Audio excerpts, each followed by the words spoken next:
what we're seeing is it's not a direct, we're telling you can't enforce the Clean Water Act anymore, but they are telling us if we don't have a high enough percentage of permits that we're getting our budget cut. Which side are you on? Which side are you on? We're going to be talking about that, about what our unions could be doing to encourage production on a nationwide scale. We're going to be talking about that with Colin Smalley. Colin Smalley is the president of the International Federation of Professional and Technical Engineers, IFPTE, Local 777 in Chicago, working at the Corps of Engineers. Colin, welcome to the program. Thanks for coming on. Hey, Jake, thanks for having me. Yeah. Hey, Colin. Like I said, thanks for coming on, and really excited to talk to you. You've got some not exciting news about the Clean Water Act and its enforcement. But before we get to that, can you talk to us about what you do at your job regarding enforcement of the Clean Water Act and related and related responsibilities around, locks and dams and things like this? What do you and your coworkers do over in Chicago? Yeah, sure thing. So, like Jake said, I represent U.S. Army Corps of Engineers workers. We have a really wide range of folks that do different jobs for the Corps. We've got, of course, engineers and scientists. We have economists and community planners and project managers and all the support staff that it takes to plan things and build things. But of course, we also have folks that are doing work in our communities as well. We've got lock and dam operators that are keeping our navigation system running 24/7, 365. We have park rangers at our lakes that have a recreation component. We have equipment operators that are out there running equipment from cranes to bulldozers to just tractors and things like that. Pretty much, they've got to be really skilled in lots of different ways. We've got crews on tugboats and dredges. So it's a really wide set of things that we do. But what I personally do is I'm a scientist that works the Corps in our what we call program, and what we're tasked with is running the course permitting program for the Clean Water Act. So we both evaluate and issue permits under the Clean Water Act, but we also are charged with making sure that people who get permits follow up on them and do what they're supposed to do. And we do enforcement when people are out there doing work that needed a permit, but they didn't get one. I see. And so how does that, how do your coworkers feel about that kind of work? I mean, presumably, working in the federal government, it is not the career field that you get rich doing, right? So is this something that your coworkers were kind of specifically interested in, or have they gotten interested in as they, began doing this work? Or, and how do, communities that you're charged with protecting, how do they react to, some of the work that you're able to do regarding the Clean Water Act? Yeah, absolutely. So when it comes to regulatory, the folks that I've met, generally speaking, have a public service mindset. They feel a calling to serving their community. One of the things that's the coolest about this job that I've certainly experienced myself, and I've talked to colleagues that have experienced the same thing, is seeing in our community the way that our community's needs are being met. When it comes to development, when it comes to making progress, building things, solving problems, but doing it in a way that's balanced with protecting the environment, protecting the navigation system.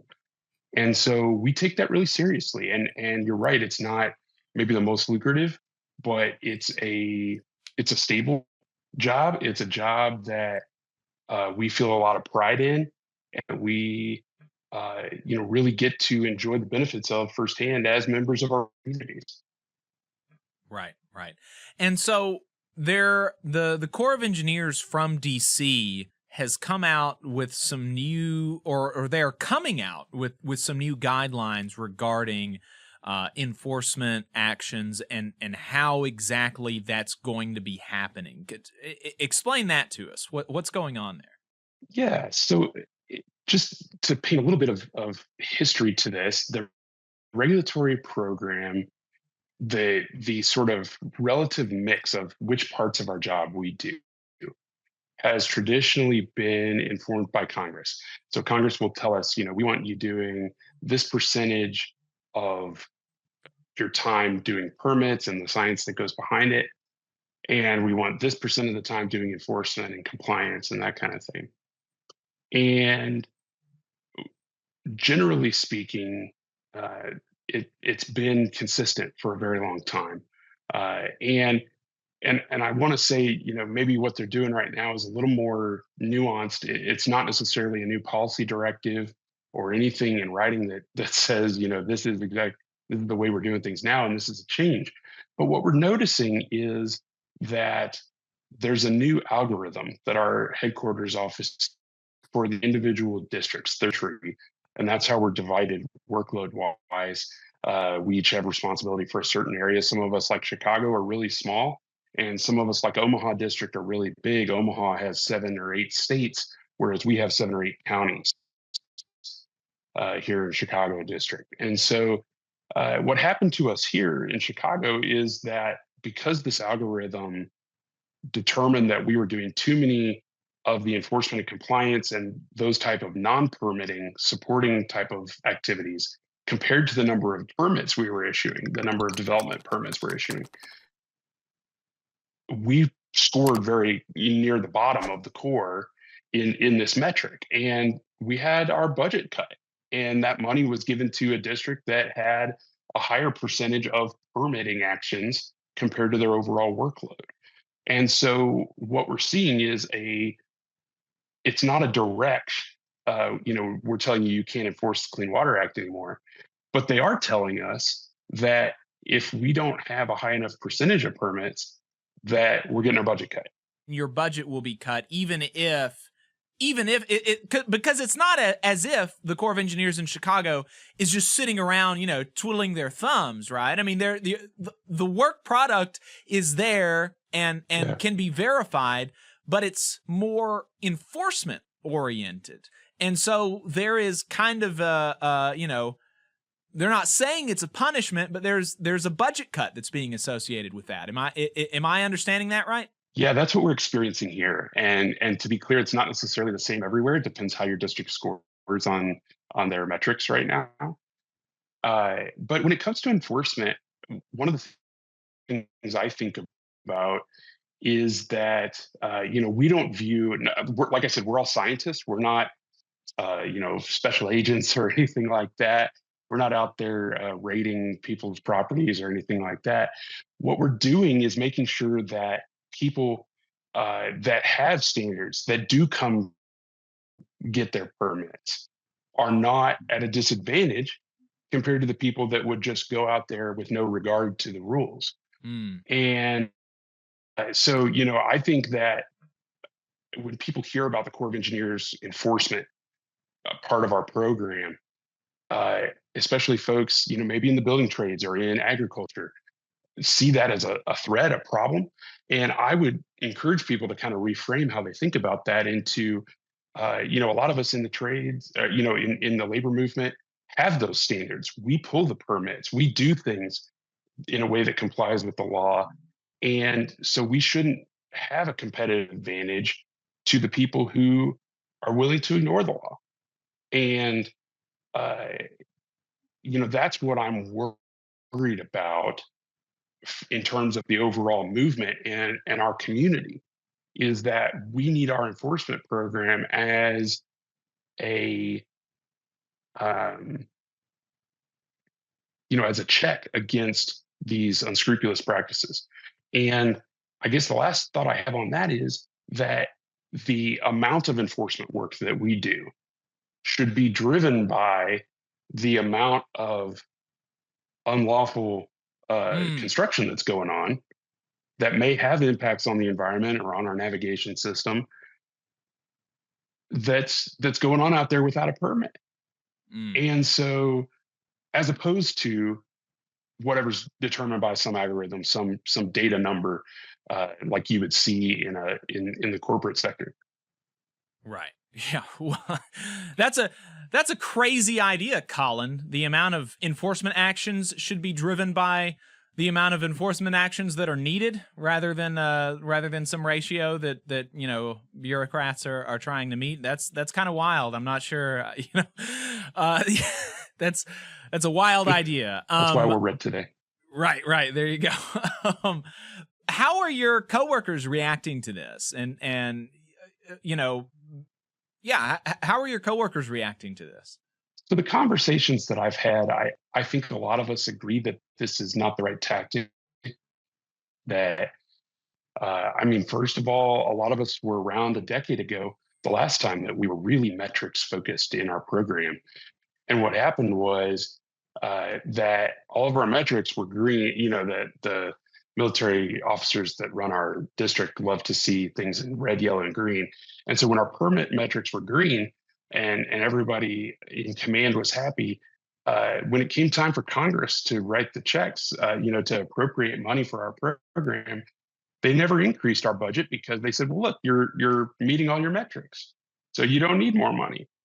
And so we had a whole decade where, and of course, the cost kept rising, both for labor and equipment, materials, rent on the building, as so on. All the costs keep rising, and so we had to make do with fewer employees, with fewer training opportunities, with fewer of the instruments that we needed to do our work.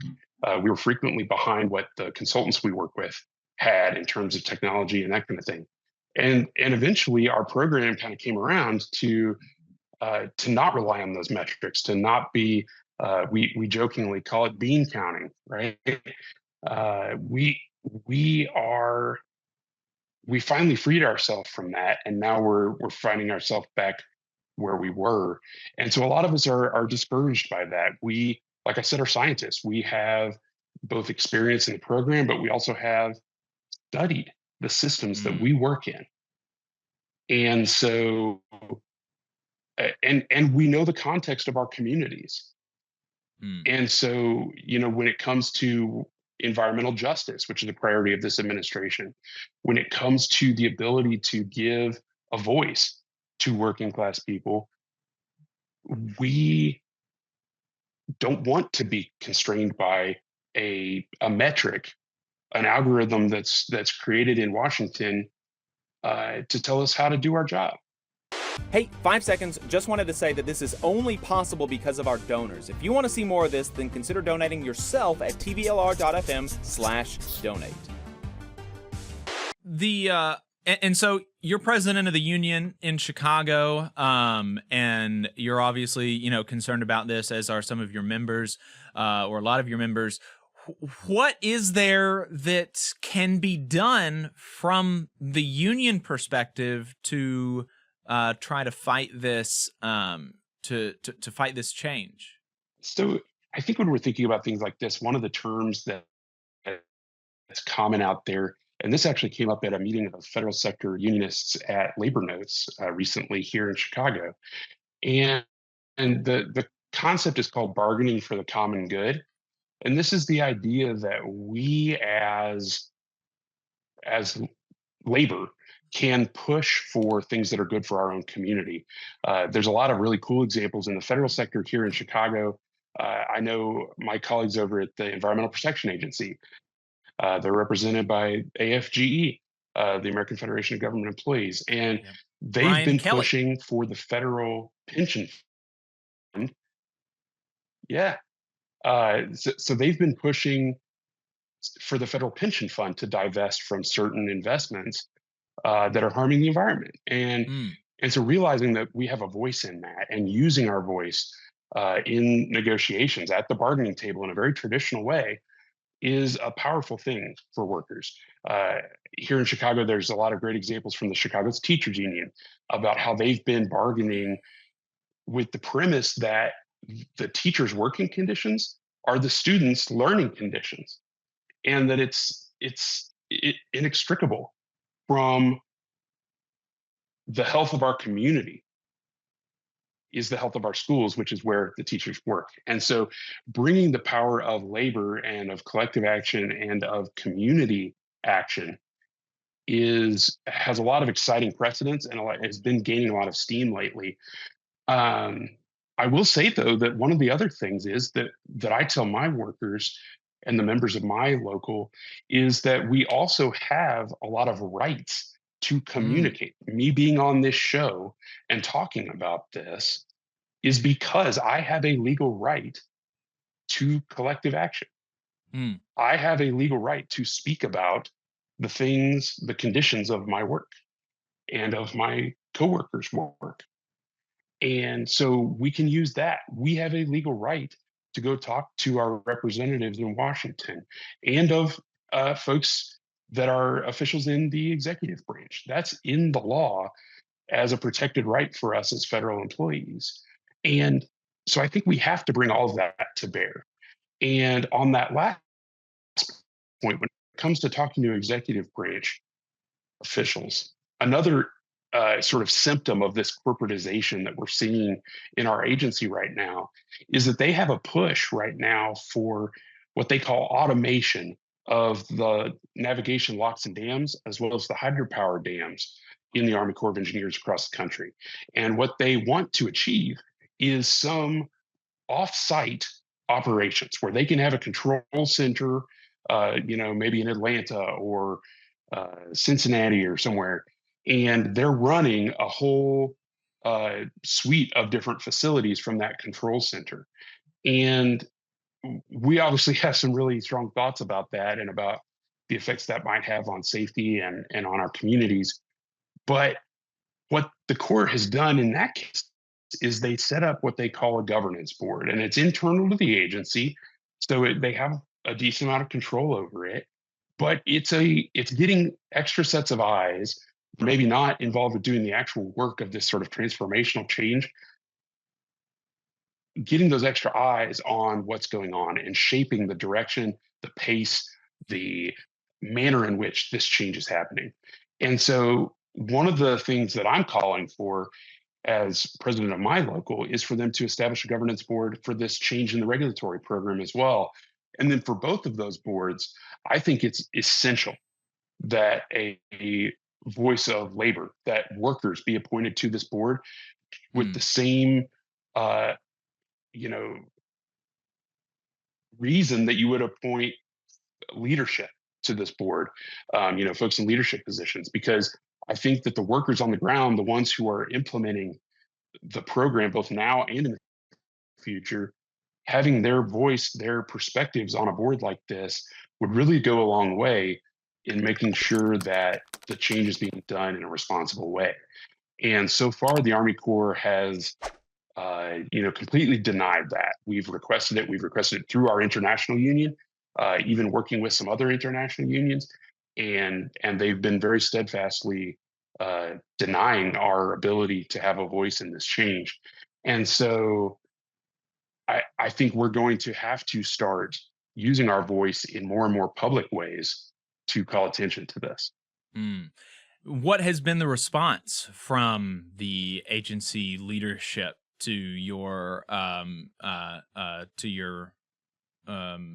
asks for union involvement in these policy changes and for this board? What has the agency response been?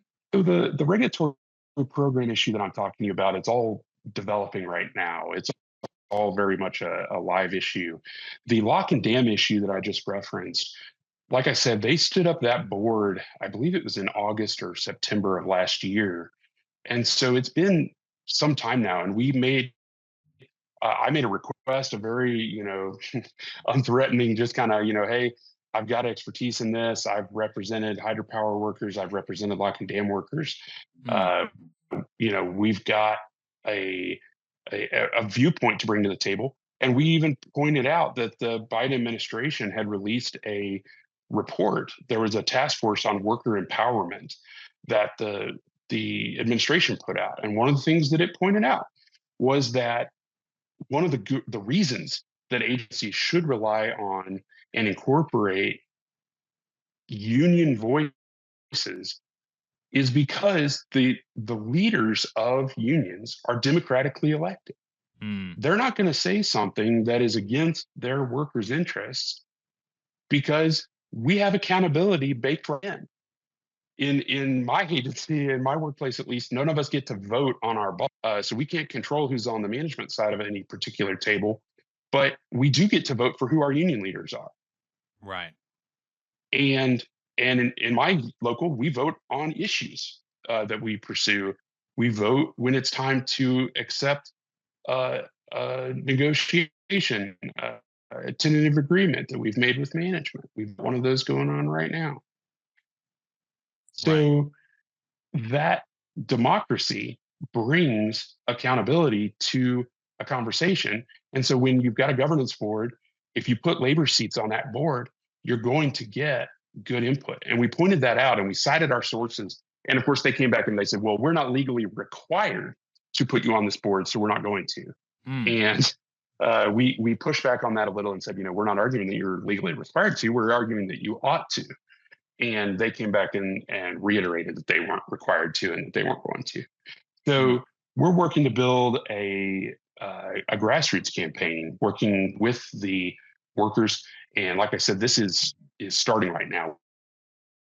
We're building this right now. So anybody who's listening that wants to get involved in this, you're absolutely welcome.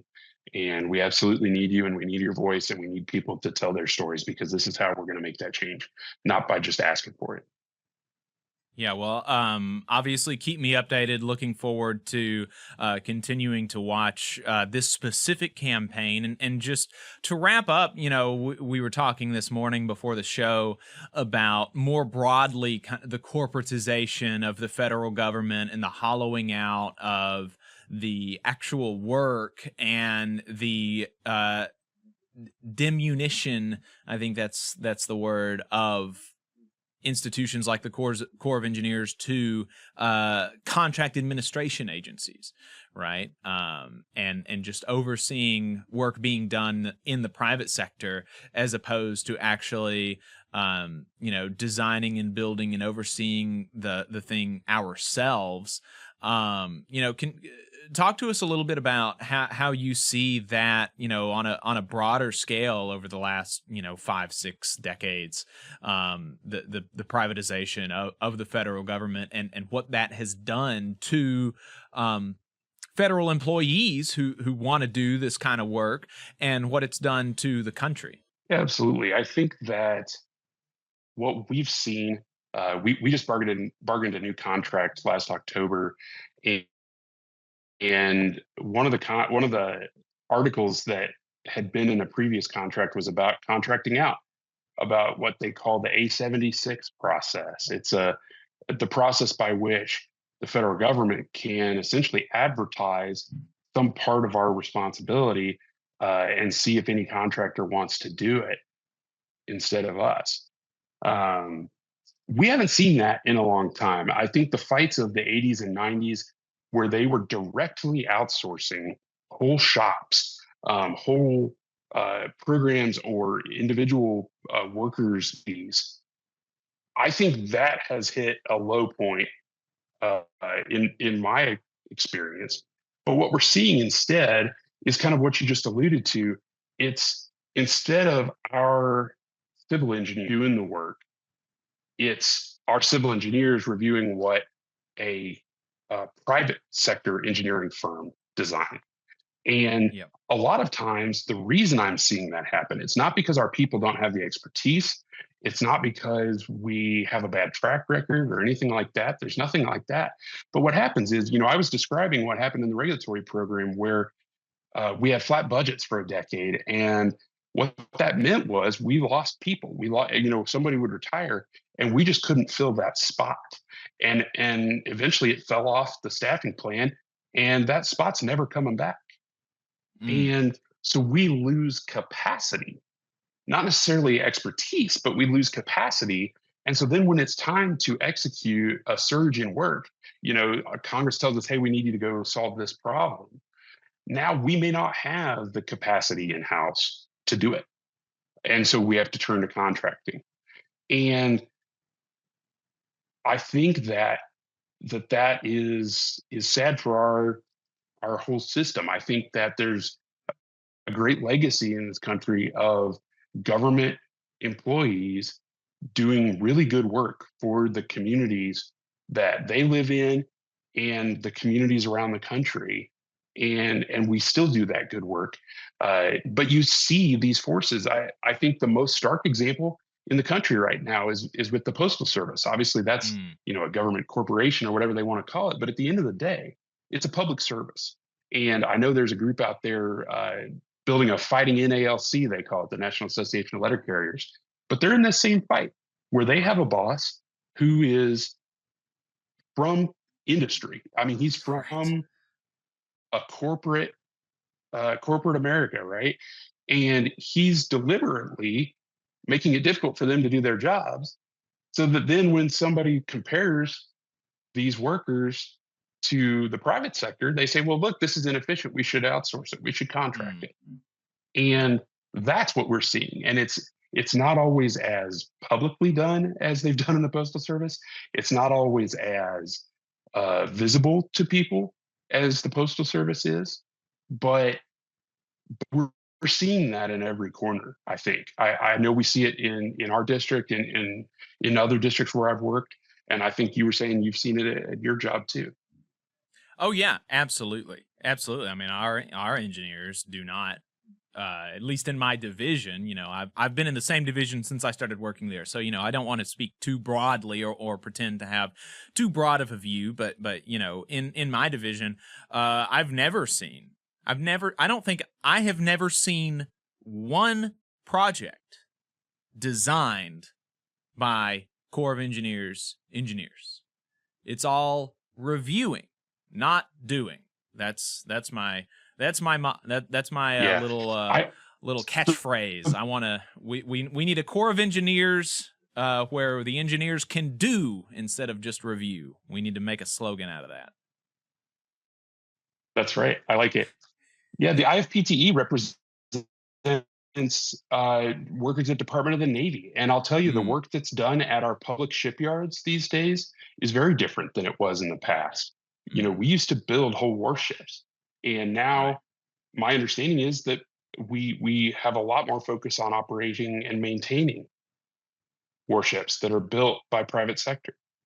I know that we represent a lot of NASA workers, and a lot of the NASA workers I've talked to, obviously, that's a pretty well-known shift that's happened from the government being the one who is designing and building and operating our spacecraft to the private sector doing that.